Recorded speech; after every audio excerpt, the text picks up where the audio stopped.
Olá, pessoal! Sejam muito bem-vindos e bem-vindas ao canal Faça o Seu Dinheiro Sobrar, seu espaço de aprendizado sobre educação financeira e contabilidade.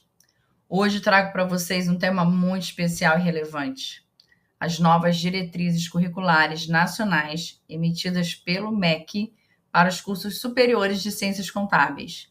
Sim, esse vídeo vai interessar aos alunos de ciências contábeis e também aos professores dos cursos superiores, coordenadores e diretores. Mas será que só esse público? Quer saber um pouco mais como esse trabalho, essa norma vai impactar o seu comércio, a sua empresa? Sim, porque você terá um perfil, né, de profissionais diferenciado após a adoção dessa norma. Você vai receber, né, estagiários e profissionais mais preparados para o mercado de trabalho após a adoção dessa norma pelas instituições de ensino. Bom, eu sou Daniele Polido, sou professora, contadora e educadora financeira. E neste vídeo eu vou explorar as principais mudanças trazidas por essas normas e como as instituições de ensino superior podem se adequar. Qual é o prazo, né? Quais são os detalhes, o que elas vão ter que fazer. Então, fica ligado aí. Se gostou do tema, deixa o seu like, se inscreva no canal para que esse vídeo aí seja distribuído para mais gente. Bora espalhar coisa boa, minha gente. Então, vamos lá. Como boa professora, vou colocar um slidezinho aqui para ilustrar esse tema. Novas DCNs. O que são DCNs? Vamos lá. Diretrizes Curriculares Nacionais dos Cursos Superiores. IES, Instituições de Ensino Superior. Antes de mais nada, gostaria de dizer que esse trabalho está sendo feito, está sendo realizado pelo Conselho Federal de Contabilidade, CFC, Conselho Regional de Contabilidade do Rio de Janeiro, CRCRJ, e pela ACERJ, Academia de Ciências Contábeis do Rio de Janeiro. Então, eu sou a coordenadora de uma comissão criada pelo CRCRJ, né, pelo meu Conselho de Contabilidade, e nós estamos auxiliando as instituições de ensino superior do Rio de Janeiro a adequarem os seus planos de curso à nova norma emitida pelo MEC. Então, esse trabalho já vem sendo feito há algum tempo, né? E fizemos já algumas reuniões online, já tivemos um encontro presencial. Enfim, se você é professor e não sabia desse tema, entre em contato aqui com a gente nos comentários ou mensagem individual no direct para a gente ver como a gente pode te ajudar, tá bom? Tem muito trabalho pela frente, mas o tempo é curto. Quer ver o tempo? Quanto tempo que você vai ter? Aqui está a agenda, né, de tudo que a gente já fez. Então, assim, essa comissão a qual eu sou coordenadora já fez tudo isso aqui. Ainda tem essa trilha aqui para fazer, tá bom? Então, ainda dá tempo. O prazo para adoção da norma é aqui, ó, 2 de maio de 2026. Mas a gente imagina o quê? Como é que você vai entrar o período com a adoção da norma só em maio, né? Se o período começa em fevereiro e março. Então, a gente entende que esse trabalho de readequação dos planos de curso deva ser finalizado este ano, em 2025. E nós estamos agora em julho de 2025 e até dezembro você, instituição de ensino superior de ciências contábeis, deve adequar o seu plano de curso para a nova norma.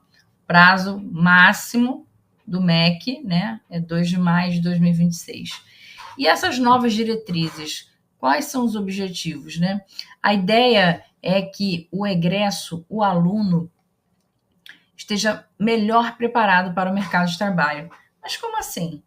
Que ele não esteja só melhor preparado tecnicamente, mas que competências socioemocionais possam ser desenvolvidas. pensamento crítico, uma escrita melhor, uma comunicação melhor, que saiba atender melhor o seu cliente, que saiba usar tecnologias, né? Que saiba integrar o que aprendeu na teoria à prática. E, além de tudo, acima de tudo isso, que o ensino superior seja mais adequado ao público daquela instituição. Então, a gente vai ter disciplinas, né, um arcabouço teórico que vai ser comum no Brasil inteiro, claro, né, que é o arcabouço teórico essencial das ciências contábeis, mas vai caber cada instituição de ensino olhar para o seu entorno, fazer um diagnóstico do seu público-alvo para saber qual que vai ser o direcionamento maior do seu curso. Para que a gente não fique ensinando contabilidade de custos industriais, quando que o público principal é o público do agronegócio, por exemplo. Então, a gente vai ter que adequar os exemplos, as situações, problemas, criar situações de aprendizagem mais adequadas para ensinar a parte industrial, sim, porque é importante, é básica, e adequar a parte industrial à demanda regional. Eu acho que esse olhar para a região está sendo muito importante, é uma novidade muito importante dessas DCNs.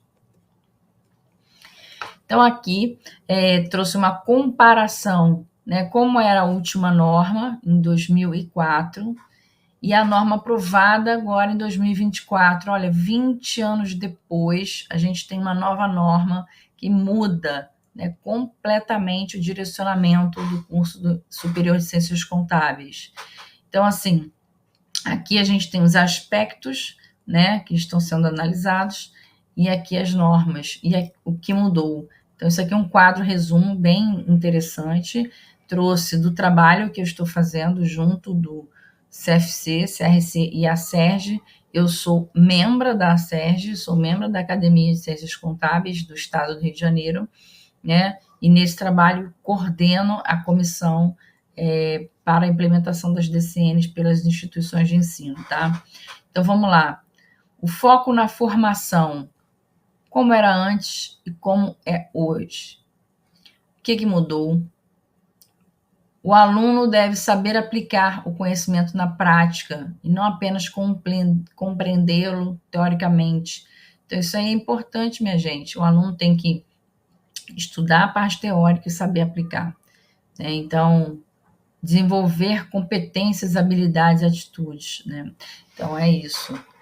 Tecnologia e inovação. Nossa, hoje em dia nós estamos na era da IA. Então, gente, a gente tem que integrar, né, aos cursos de ciências contábeis, Big Data, Data Analytics, inteligência artificial, ferramentas contábeis digitais. Então, os alunos eles devem ser capazes de interpretar dados, usar ferramentas tecnológicas, né, e trabalhar contabilidade com todas essas ferramentas. Então, não há mais espaço, né, para não introduzir esse tipo de ferramental dentro dos cursos superiores. Integração entre as áreas.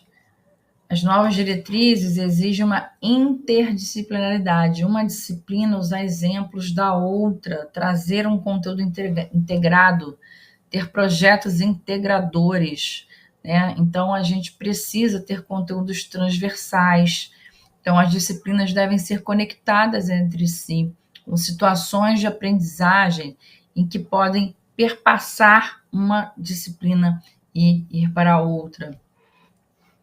Metodologia de ensino, que vai impactar também nas avaliações, né?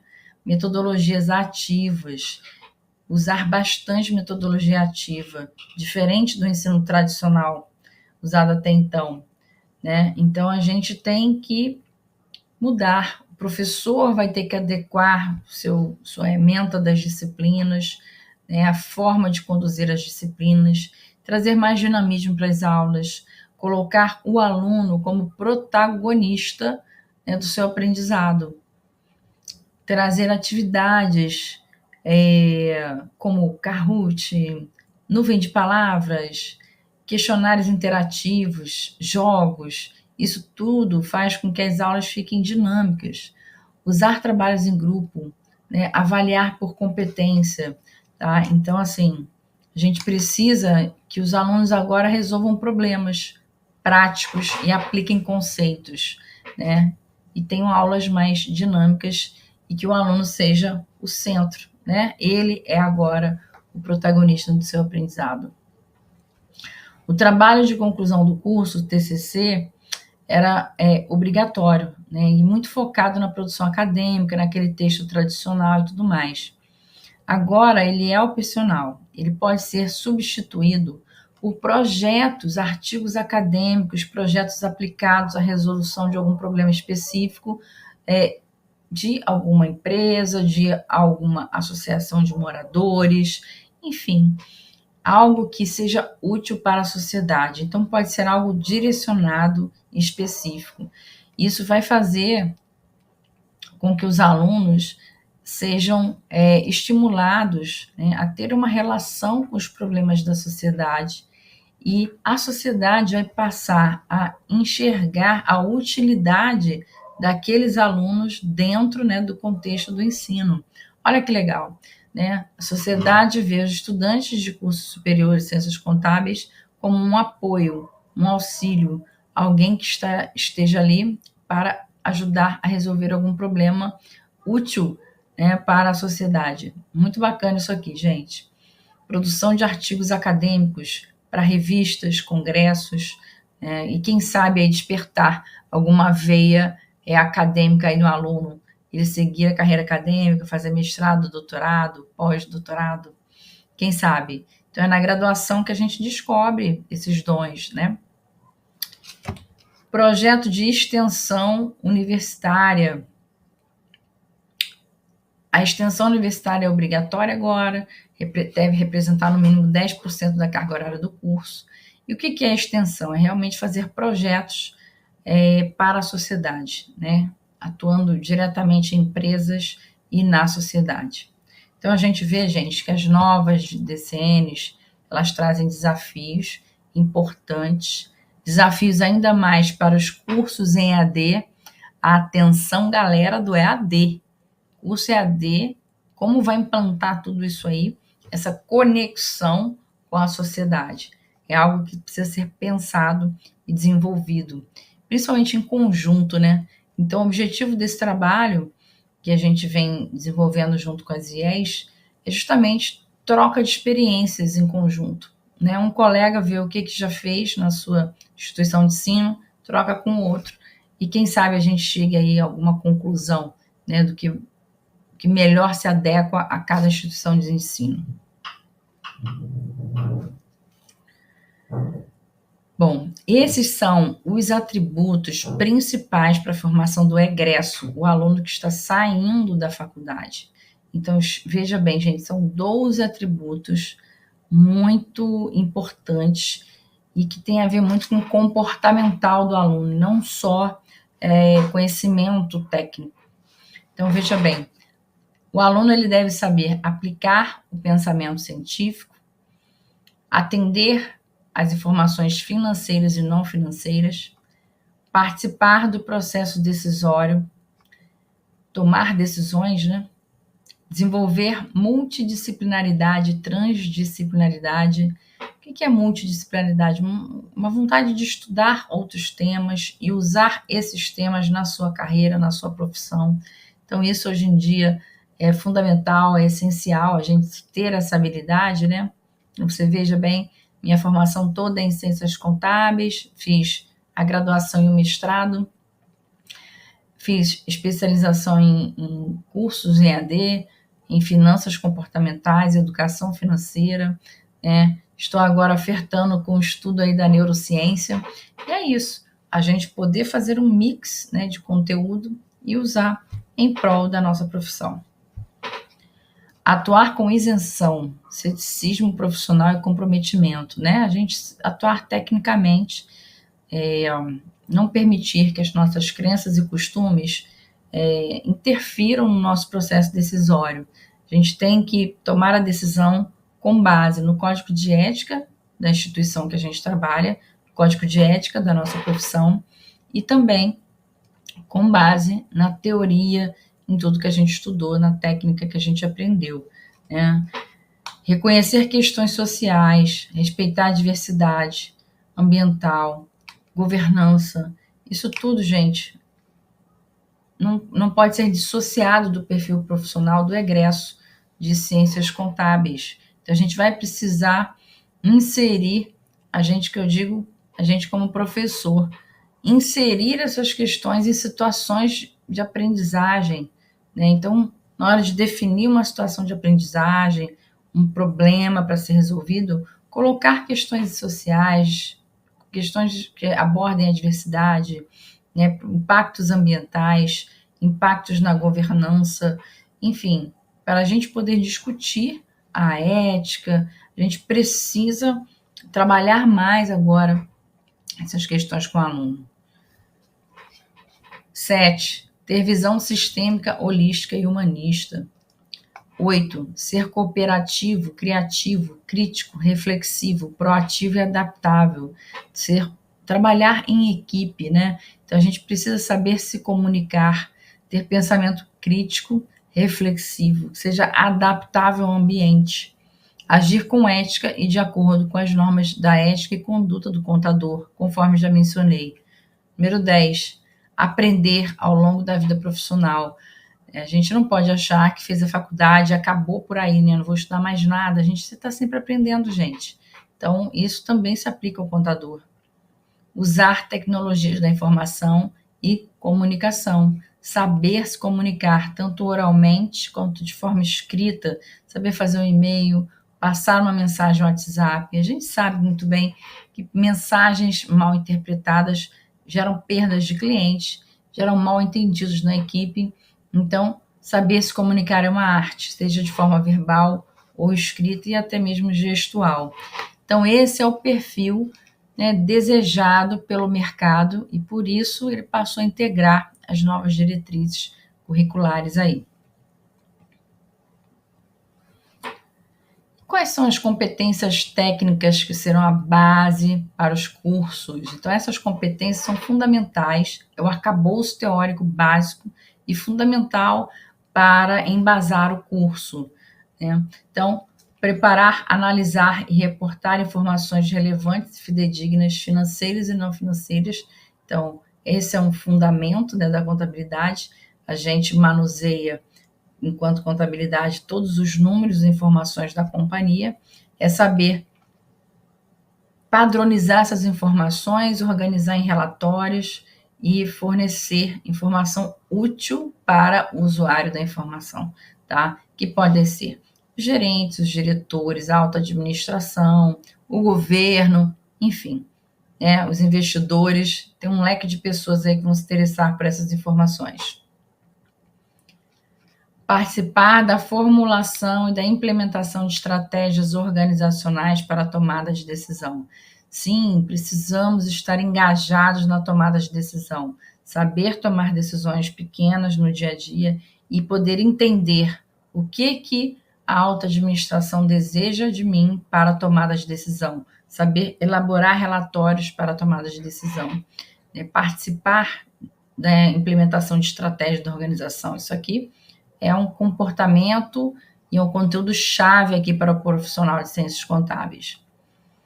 Auditar informações financeiras e não financeiras e fornecer outros serviços de asseguração. Aqui tem a ver com auditoria e compliance, né?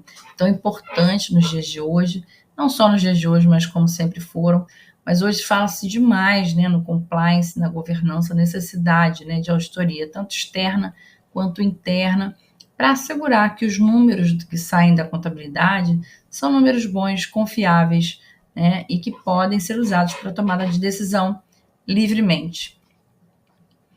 Compreender e aplicar a legislação tributária. Isso aqui é sensacional, né? Nós estamos num momento, né, de uma reforma tributária. Então, é importantíssimo ter esse conteúdo, principalmente aqui no Brasil, onde a gente tem, né, uma complexidade maior em termos de composição dos tributos, dos produtos, nos serviços, né? Então, arcabouço teórico importantíssimo. Analisar a gestão de risco, controle interno e outros mecanismos de governança. Isso aqui está ligado muito à área de compliance e auditoria interna, que eu já mencionei quando falava de auditoria aqui, ó. Executar trabalhos de perícia judicial e extrajudicial, né?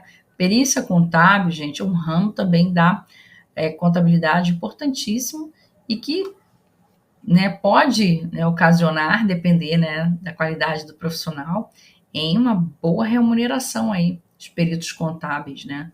Então a gente vê aí que os contadores podem ser auditores internos, podem ser peritos contábeis, enfim, gente, podem ser gerentes, podem ser contadores responsáveis pela elaboração das demonstrações contábeis, que assinam, né, pelas demonstrações contábeis, eles podem ser assistentes, eles podem trabalhar no fechamento contábil, podem trabalhar com elaboração de demonstrações contábeis ou de implementação de avaliações de desempenho, orçamento, né? Então, podem ser professores, um contador bem formado pode ser o que ele quiser ser dentro de uma empresa, né? Enfim, então, esse é o recado aí.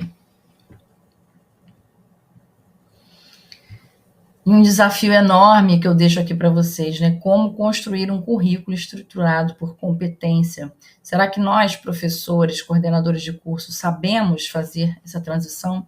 Se não sabemos, né, porque é algo que está sendo demandado por essas diretrizes, cabe à instituição de ensino ajudar a essa equipe técnica aí com cursos e treinamentos, de forma que instrua esse professor, esse corpo técnico que vai adequar os planos de curso, a elaborar um currículo por competência. Essa é a demanda da DCN.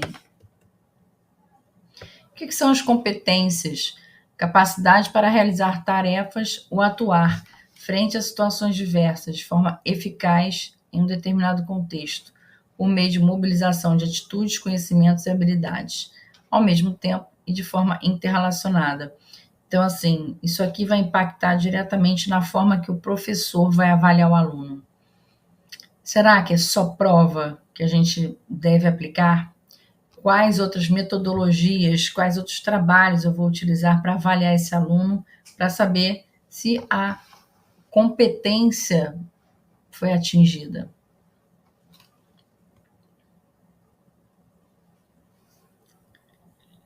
E falando de forma bem objetiva e prática, aí, como é que a instituição de ensino superior vai poder, vai ter, né, que agir? Então, ela vai ter que adequar seus instrumentos pedagógicos, alinhar todos eles. Então, a gente tem um PDI, a gente tem um PPC, que é um plano de curso, né?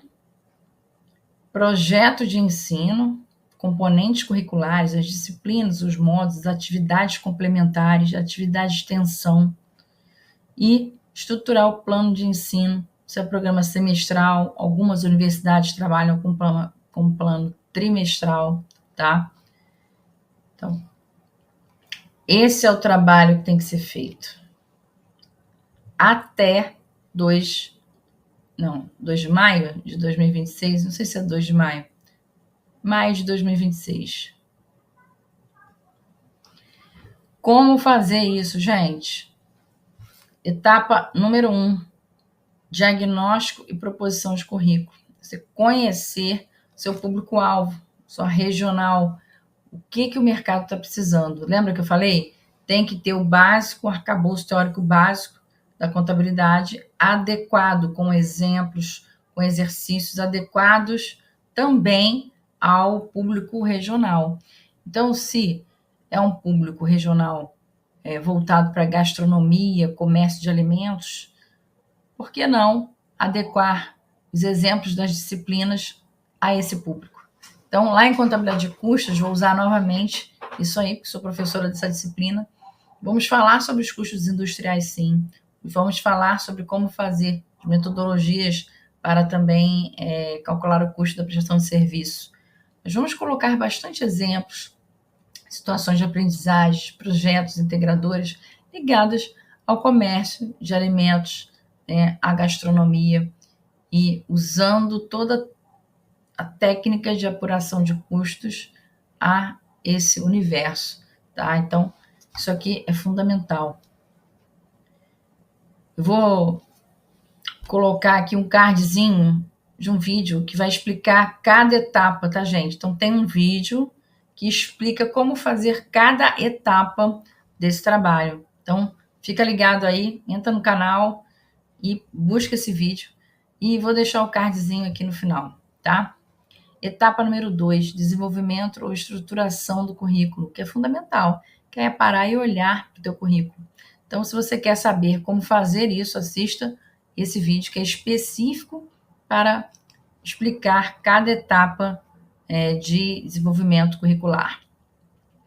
A etapa 3 é fazer a correlação entre os componentes curriculares, é aquela interdisciplinaridade, né? Então, é a gente poder saber como trabalhar todos esses conteúdos de maneira integrada, pensar em avaliação, vou avaliar o aluno, vai ser com prova, vai ser com trabalho de grupo, vai ser com artigo acadêmico, vai ser resolvendo algum problema da sociedade do entorno. Então, é isso. É bastante coisa, né? Desafiador esse trabalho, minha gente. Não disse que seria fácil, né? Entendo quão desafiador é como professora, né? Sou professora de uma instituição de ensino superior do estado do Rio de Janeiro. Sou do EAD, então vejo desafios maiores aí para o EAD. Mas, enfim, a norma está aí, temos que nos adequar, né? Então, aos professores vai ser um desafio se atualizar sobre ensino por competências, sobre metodologias ativas, reorganizar seu material, né, para poder ministrar aulas mais adequadas ao que se pretende. E é isso. As instituições de ensino superior, sejam públicas ou privadas, cada qual tem seus desafios de infraestrutura, desafios de qualidade técnica do corpo docente, desafios entre o custo e o benefício da implantação, né, a necessidade aí dos gestores de obterem um lucro com esses cursos, enfim. Desafios e desafios, mas vamos embora para frente, né? Eu digo que essa norma ela é um primeiro passo de uma grande modernização do ensino de ciências contábeis no nosso país. Estou muito grata por fazer parte desse trabalho. Então, contem comigo aí para poder orientar vocês. E se você gostaria de participar da discussão dessas DCNs, se você é professor, coordenador de curso, diretor, né, de instituição de ensino, se é membro do NDE, Núcleo de Desempenho Estruturante da sua universidade, não conhece esse trabalho, né, não foi chamado por algum motivo, não recebeu, né, esse convite, me manda uma mensagem individual aqui, deixe o seu comentário, que eu vou entrar em contato. Ainda dá tempo, nós estamos no mês de julho de 2025, né, esse trabalho vai se encerrar em dezembro de 2025, então ainda dá tempo de você entrar no nosso grupo, participar das discussões e a gente poder te ajudar aí, tá bom? E é isso, vamos ficando por aqui. Muito bom. Cadê o compartilhamento? Se você gostou desse vídeo, deixe seu like. Vamos espalhar coisa boa, minha gente, para essa internet? Contem comigo aí para poder ajudar vocês. E até o próximo vídeo.